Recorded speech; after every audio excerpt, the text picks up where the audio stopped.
What has happened in about actually less than a 10-year period? Well, the cancer mortality rate in the state of Delaware is dropping twice as fast as the national rate.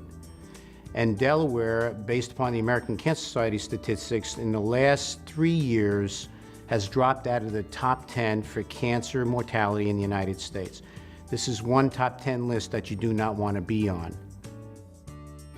One of the key elements for the decrease in cancer mortality in the state of Delaware is a program that was non-existent prior to 2002. The goal of the Ruth Ann Minner High-Risk Family Registry is really to identify high-risk patients.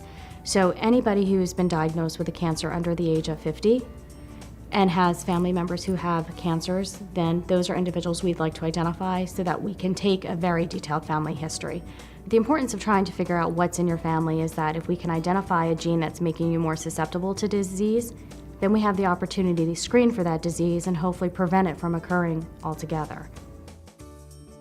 There's been a paradigm shift that we've had in the last several years, and it was always the vision of the cancer program here, to shift the paradigm to early detection and prevention. It's either a blood test, or it can be actually a spit test where we use the cheek cells that have sloughed off and we can analyze the DNA from either of those samples.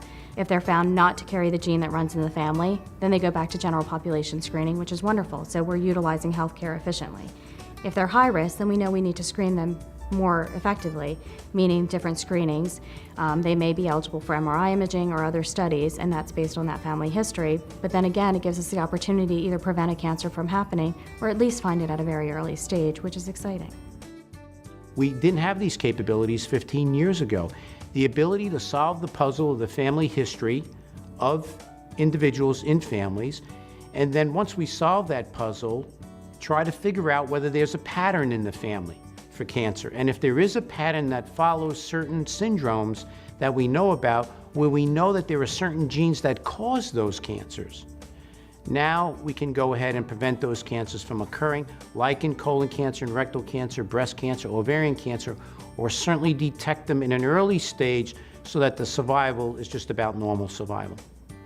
There is no question that this program is one of the main reasons for the decrease in cancer mortality in the state.